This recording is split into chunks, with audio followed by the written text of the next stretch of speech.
হে ইমানদারেরা, ইমানদার হও। কার মতো ইমানদার হইবা? বলে আবু বকরের মতো ইমানদার হও, আমর ফারুকের মতো ইমানদার হও, উসমান বিন আফফানের মতো ইমানদার হও, নবীজির সাহাবায়ে কেরামদের মতো ইমানদার হও। দুনিয়ার বাটপাট চিটার বদমাশদের মতো নামধারী ইমানদার হইও না। এমন ইমানদার হও যার মধ্যে আল্লাহর ভয় থাকবে, যার সিনাতে আল্লাহর ভয় থাকবে, আখলাক পরিপূর্ণ থাকবে। ঠিক কিনা বলো? যেই মানুষটার মধ্যে অহংকার থাকবে না, যেই মানুষটার মধ্যে শুধু বিনয়ী থাকবে, নম্রতা থাকবে। দেখো তো পয়গম্বর সুলাইমান আলাইহিস সালাতু ওয়াস সালাম গোটা পৃথিবীর শাসক ছিলেন, কিন্তু এত বিনয়ী এত নম্র ছিলেন জানেন নাকি? পয়গম্বর সুলাইমান আলাইহিস সালাতু ওয়াস সালামের যে সিংহাসনটা ছিল, কিতাবে লেখে তাফসীর ইবনে কাসীরের মধ্যে এসেছে 6 মাইল লম্বা, 6 মাইল প্রস্থ বিশাল সিংহাসন। যেই সিংহাসনের এক সাইডে ছিল 70,000 চেয়ার, এই চেয়ারে মানুষদের প্রতিনিধিরা বসত। বাম সাইডে আরো 70,000 চেয়ার, এই চেয়ারে জিনদের প্রতিনিধিরা বসত। সামনে আরো 70,000 চেয়ার, এখানে পশু প্রাণীদের প্রতিনিধিরা বসত। পেছনে আরো 70,000 চেয়ার, এই চেয়ারের মধ্যে দর্শকরা বসে বসে সংসদ অধিবেশন উপলব্ধি করতে পারত। পয়গম্বর সুলাইমান আলাইহিস সালাতু ওয়াস সালামের বিশাল রাজত্বের সিংহাসন, এই সিংহাসন নিয়ে জমিন থেকে আকাশের মধ্যে উঠতেন। উড়ার জন্য ফুয়েলের দরকার ছিল না, ইঞ্জিনের দরকার ছিল না বাবা, বিমানের প্রয়োজন ছিল না, পাইলটের দরকার ছিল না। শুধু সিংহাসনে বসে পয়গম্বর সুলাইমান আলাইহিস সালাতু ওয়াস সালাম পড়তেন বিসমিল্লাহির রহমানির রহিম। পড়তে দেরি হয়, পয়গম্বর সুলাইমান আলাইহিস সালাতু ওয়াস সালাম যখনই বসে এই বিসমিল্লাহ পড়তেন, জমিন থেকে আসমানের দিকে উড়া শুরু হয়ে যেত। যদি উপরে দিয়ে ওড়ার দরকার হতো তো আল্লাহু আকবার বলতেন, জমিনে যদি ল্যান্ড করার দরকার হতো জমিনকে টার্গেট করে সুবহানাল্লাহ বলতেন। যেই জমিনে টার্গেট করতেন সেই জমিনে অটো ল্যান্ড হয়ে যেত। বিশাল সিংহাসন লইয়া আজ পর্যন্ত এমন কোন বিমান বা উড়োজাহাজ আবিষ্কার হয় নাই এই পরিমাণ 2,80,000 চেয়ারওয়ালা, 2,80,000 আসনওয়ালা বিমান আজ পর্যন্ত আবিষ্কার হয় নাই। যেই বিমান আল্লাহ তাআলা কুদরতি ভাবে পয়গম্বর সুলাইমান আলাইহিস সালাতু ওয়াস সালামকে দিয়েছিলেন। আপনারা জানেন গোটা পৃথিবী শাসন করেছেন 4 জন বাদশা, এর মধ্যে 2 জন মুসলমান ছিলেন, এর মধ্যে একজন ছিলেন বাদশা সিকান্দার বা ইস্কান্দার, কোরআন যাকে যুলকারনাইন বলেছে, আর একজন পয়গম্বর সুলাইমান আলাইহিস সালাতু ওয়াস সালাম, যার কথা জিনরাও শুনতো, পশু প্রাণীদের ভাষাও পয়গম্বর সুলাইমান আলাইহিস সালাম বুঝতেন। মানুষদেরও বাদশা ছিলেন, জিনদেরও বাদশা ছিলেন। এত বিশাল বাদশা হওয়ার পরেও ওই সিংহাসনের মধ্যে যখনই বসতেন, অহংকারী করে নয়, মাথা নিচের দিকে দিয়া বিনয়ী হইয়া তাওয়াজু সহকারে নম্র হয়ে বসতেন। মন্ত্রীদের মধ্যে একজন এসে ডাক দেয়, পয়গম্বর এত বিনয়ী কেন আপনি, এত নম্র কেন? আমাদের দেশের নেতারা তো মাশাআল্লাহ এমপি হয় নাই, নমিনেশন এখনো ক্লিয়ার পায় নাই, আগেই গাড়ি কিনেছে সাতকুলা, যেই গাড়ি সাতকুলা যায়, এরপরে এমনি করে আপনারা খারাইছি আমি বলে না, ঠিক না ঠিক বলো? আমি নিষেধ করি না আপনাকে, কিন্তু সাবধান, একটা বারের জন্য খেয়াল করেন, এটা যদি আপনার মধ্যে অহংকারের কারণ হয়ে যায়। আমি একজন বড় নেতা টেতা আর কি, আল্লাহ বলেন তোর মনোনগত নেতা পাহাড়ের মধ্যে আশ্রয় মারছি, পানির মধ্যে চুবায় মারছি, আমি আল্লাহ, আমার টাইম লাগে না। পয়গম্বর সুলাইমান আলাইহিস সালাতু ওয়াস সালামকে মন্ত্রী একজন ডাক দেয়, এত বিশাল বড় বাদশা, কিন্তু আপনি এত বিনয়ী কেন, নম্র কেন, এত ভদ্র কেন, এত তাওয়াজু কোথা থেকে আপনি শিখলেন? পয়গম্বর সুলাইমান আলাইহিস সালাতু ওয়াস সালাম বলেন, আমার আল্লাহ তাআলা গোটা পৃথিবীর রাজত্ব আমাকে দান করেছে, আর এই তাওয়াজু বিনয়ী আমাকে একটা পিপীলিকা শিক্ষা দিয়েছে।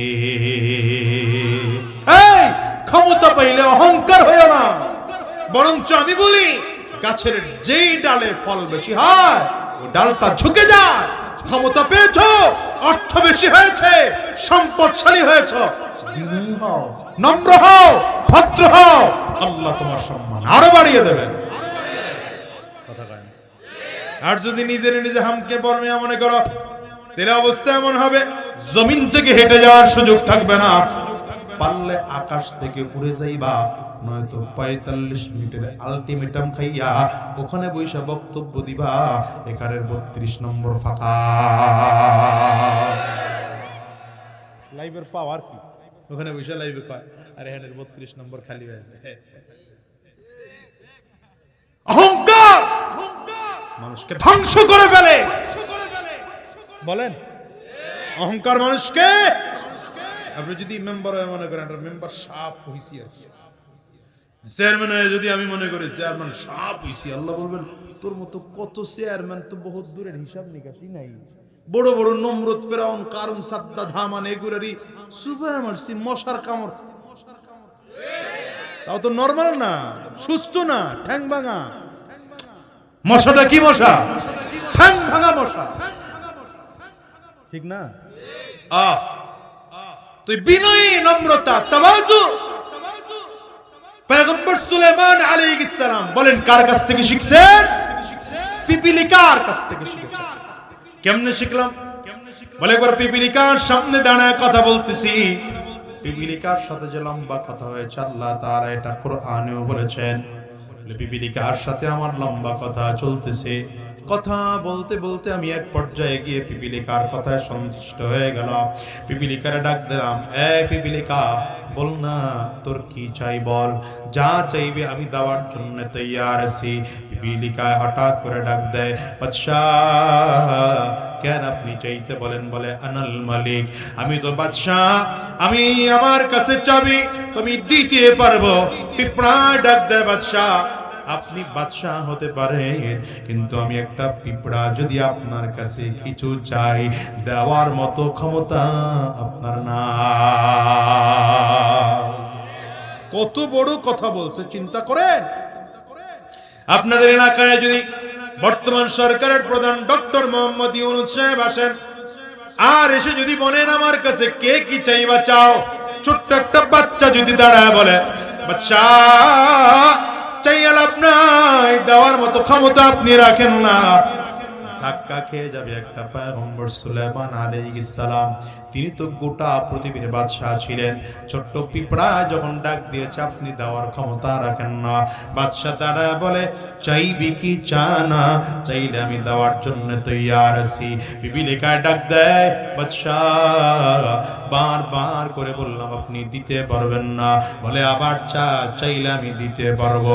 পিঁপড়া ডেকে বলে আইয়ুহাল মালিক, বাদশাহ গো যদি আমারে কিছু দিতে হয় জিদ ফি হায়াতি,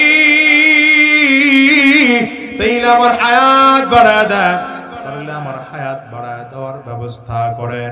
পয়গম্বর সুলাইমান আলাইহিস সালাম মাথাটা নিচ বিনয়ী হয়ে গেলেন, নম্র হয়ে গেলেন, চোখ দিয়ে টপ টপ করে পানি ফেলতে আরম্ভ করেছে, আর ডেকে বলে পিঁপড়া রে বাদশা হইতে পারি, কিন্তু তোর চাহিদা পূরণ করার ক্ষমতা আমি বাদশায় রাখি না।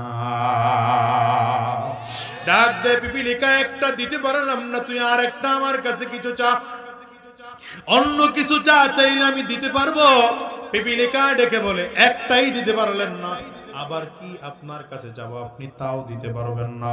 পয়গম্বর সুলাইমান আলাইহিস সালাম বারবার করে বললে, এইবার পিপীলিকা ডাক দেয়, আইয়ুহাল মালিক জিদ ফি রিজকি, যদি আপনি আমার আর কিছু দিতে না পারেন তাইলে আমারে আপনি রিজিক বাড়ায় দেওয়ার ব্যবস্থা করেন।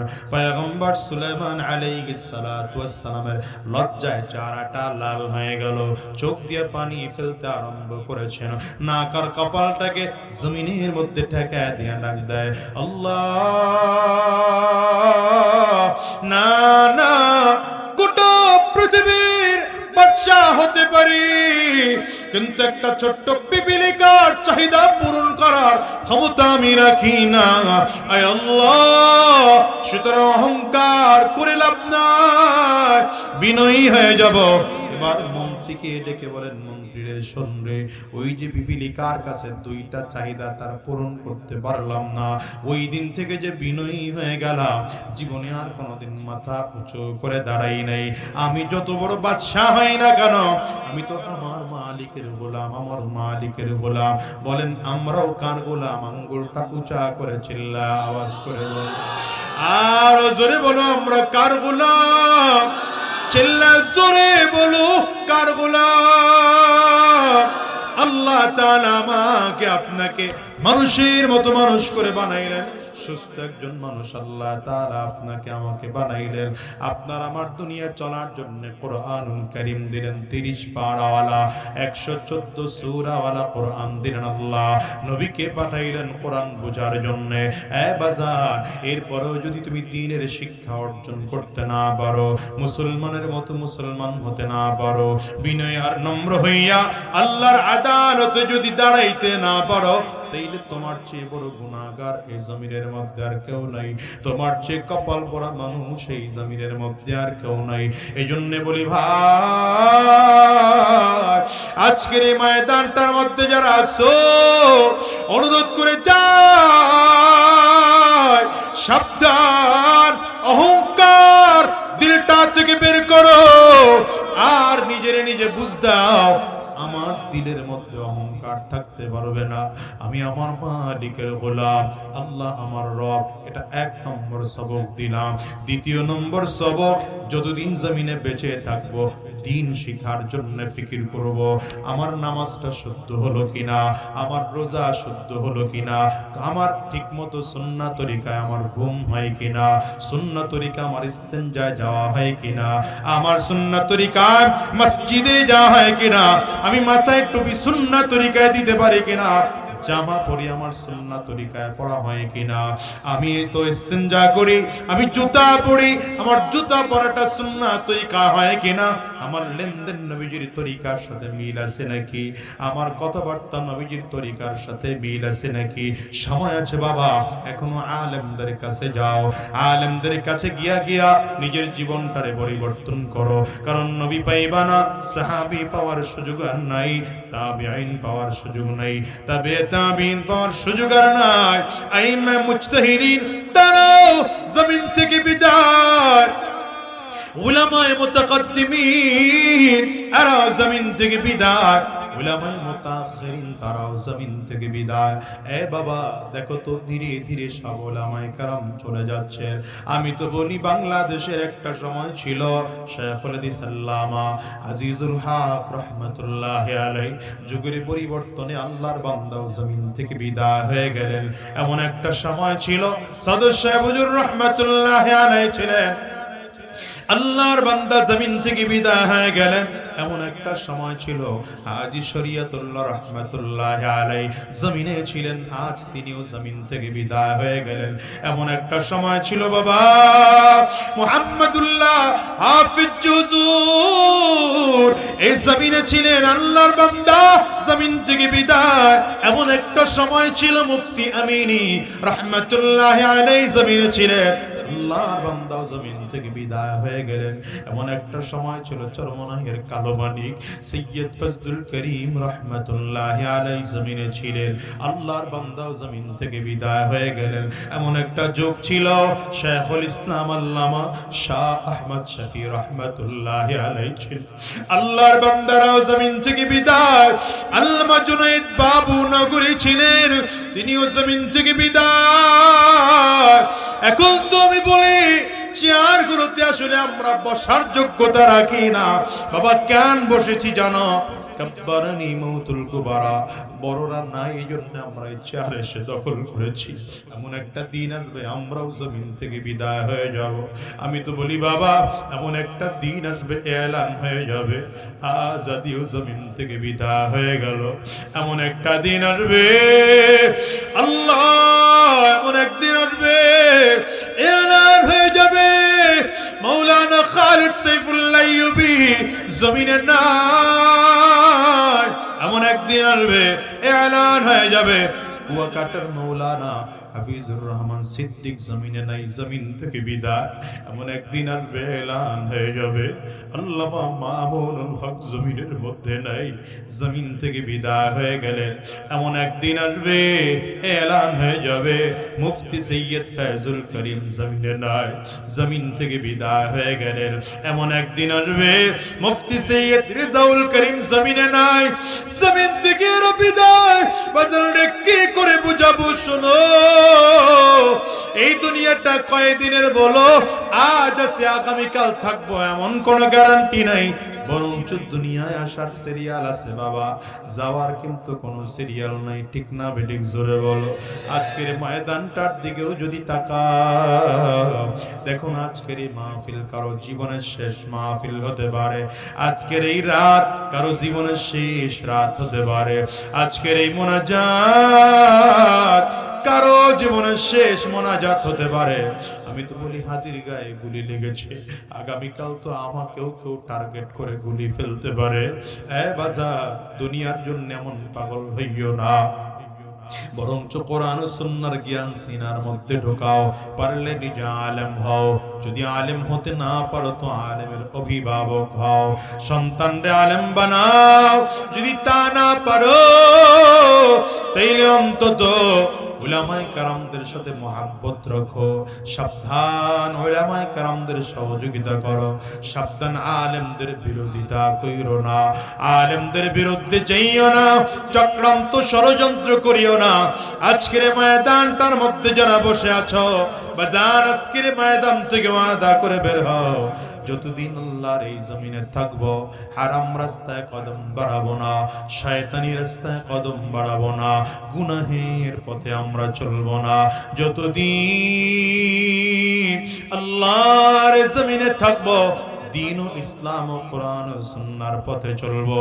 পর্দার আড়ালের মা বোনদেরকে বলবো আপনারাও দ্বীনের পথে চলার ফিকির লাগান। এমন মহান হাফিজ কোরআনের মহান, এমন মহান আলেমের মহান মা সন্তানরে দিনদার বানায় কবরে যাও, নিজে দিনদার হয়ে কবরে যাও, চোখে পানি নিয়ে দিলটাকে নরম করে কবরে যাও, আল্লাহর কোরআন ও নবীর সুন্নাহর ইলম সিনার মধ্যে ঢুকাও, বিশুদ্ধ ইবাদত করে বিনয়ী বান্দা হইয়া আল্লাহ পাকের কাছে গুনাহগার মনে করে জমিন থেকে বিদায় হও। আর মাঝে মাঝে রাতের অন্ধকারে দাঁড়ায় যাও, আর মালিকের কাছে ডাকো, আল্লাহ আমি গোটা দুনিয়ার সবচেয়ে বড় গুনাহগার, আমার থেকে বড় গুনাহগার এই জমিনের মধ্যে আর কেউ নাই, আমার চেয়ে খারাপ মানুষ জমিনের মধ্যে আর কেউ নাই, আমার চেয়ে জাহান্নামের বড় আসামি আর কেউ নাই। এ বাজার দিলটাকে সাফ করে পাক করে বিনয়ী হইয়া জমিন থেকে বিদায় নিতে কারা কারা তৈয়ার আছো? দুইটা হাত উঁচা করে আল্লাহকে দেখাও, আওয়াজ দিয়ে চিল্লায়া জোরে ডাক দাও আল্লাহ, আরো জোরে আল্লাহ, চোখের পানি ফালা ডাক দাও না আল্লাহ। দয়ার মালিক, যতজন মানুষ আজকে আমরা হাত উঁচু করলাম, ওয়াদা করলাম আর হারাম রাস্তায় চলবো না, আর শয়তানি রাস্তায় চলবো না, দ্বীনের ইলম আমরা সাধ্য অনুযায়ী শিখব, বিনয়ী হব, নম্র হব, গুনাহগার নিজেকে মনে করে তওবা করব, পাক্কা সাচ্চা তোমার গোলাম হইয়া জমিন থেকে বিদায় হব। আল্লাহ তুমি কবুল করে নাও, চিল্লায় বলো আমিন, আরো জোরে বলো আল্লাহুম্মা আমিন। হাতগুলো তুলে রাখেন, এ হাত দিয়ে অনেকে মাকে কবরে রেখেছেন, কেউ বাবাকে কবরে রেখেছেন, কেউ কাবার গিলাফ ধরেছেন। আজকের হাত দিয়ে আমরা একটা ছোট্ট নেকের কাজ করব। সবাই রাজি আছেন? পড়েন আমার সাথে বিসমিল্লাহির রহমানির রহিম। জোরে বিসমিল্লাহির রহমানির রহিম। হাতগুলো পকেটের মধ্যে ঢুকায় দেন, এক্ষুনি মুনাজাত হয়ে যাবে। মুনাজাতের আগে আজকের এই মাদ্রাসাটার জন্য যতটুকু পারেন, 5 টাকা পারেন, 10 টাকা পারেন, 20 পারেন, 50 পারেন, 100 পারেন। ভাই 2-4 জন রুমাল নিয়ে নামেন। রুমাল নিয়ে নামান নাই কেউ? নামেন তাড়াতাড়ি। হ্যাঁ, এই ব্যাগ থাকলে ব্যাগ নিয়ে নেমে যান। যার সাধ্যে যতটুকু খোলায়, সাধ্য অনুযায়ী যে যতটুকু পারবেন ইনশাআল্লাহ। আরো 2-4টা ব্যাগ দিয়ে দেন অল্প 2-4 মিনিটের মধ্যে ইনশাআল্লাহ। লা হাওলা ওয়ালা কুওয়াতা ইল্লা বিল্লাহিল আলিয়্যিল আযীম। আলহামদুলিল্লাহি রাব্বিল আলামিন والصلاة والسلام على سيد الأنبياء والمرسلين. ربنا ظلمنا أنفسنا وإن لم تغفر لنا وترحمنا لنكونن من الخاسرين. ربنا لا تزغ قلوبنا بعد إذ هديتنا وهب لنا من لدنك رحمة إنك أنت الوهاب. رب ارحمهما كما ربياني صغيرا. رب ارحمهما كما ربياني صغيرا. রব্বি করিম মেহেরবান খুদা আল্লাহ, আমাদের জিন্দেগির গুনাহ খাতাগুলো মাফ করে দাও। যতদিন জমিনের মধ্যে বেঁচে থাকবো তোমার গোলামি করার তৌফিক দিয়ে দাও। জমিন থেকে যখন বিদায় হয়ে যাব ঈমান নিয়ে যাওয়ার তৌফিক দিয়ে দিও। আয় আল্লাহ, শয়তানের ধোঁকা থেকে আমাদেরকে হেফাজত করো, জালিমের জুলুম থেকে হেফাজত করো, হিংসুকের হিংসা থেকে হেফাজত করো, সব রকম বিপদ আপদ থেকে আমাদেরকে হেফাজত করো। আয় আল্লাহ, এই মাদ্রাসাকেও কবুল করে নাও, আসাতিজায়ে کرام তুলাবায়ে ইলমদেরকেও কবুল করে নাও, মুহিব্বিন মুতাআল্লিকিনদেরকেও তুমি কবুল করে নাও। মাদ্রাসার কমিটির দায়িত্বশীল সহ যারা আছেন প্রত্যেককে কবুল করে নাও।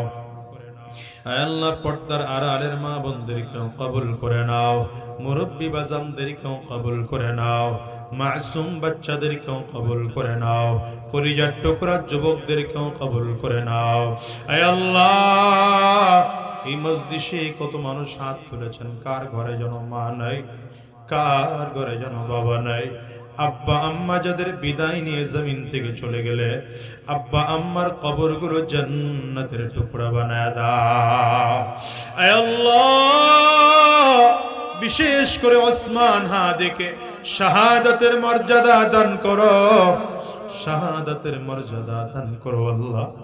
আমাদেরকে এমন শহীদি মৃত্যু দিও আল্লাহ, মরতে চাই শাহাদাতের মৃত্যু আমাদেরকে দিও আল্লাহ। এদেশের বিরুদ্ধে যারা চক্রান্ত ষড়যন্ত্র করে ওদেরকে হেদায়েত দিয়ে দাও, নসিবে হেদায়েত না থাকলে ওদেরকে ধ্বংস করে দাও। হে রব্বি করিম, যারা স্বচ্ছ রাজনীতি করতে চায়, এ দেশের পক্ষে কাজ করে, মানবতার পক্ষে কাজ করে, জুলুমের বিরুদ্ধে কথা বলে, তাদেরকে হেফাজত তুমি কুদরতি হাতে হেফাজত করো। আয় আল্লাহ, আমার এই দেশটাকে তুমি রক্ষা করো, বিদেশি চক্রান্ত ষড়যন্ত্র থেকে হেফাজত করো। আয় আল্লাহ, আমাদেরকে দ্বীনের জন্য কবুল করে নাও, উলামায়ে কেরামদেরকে এক অনেক করে দাও।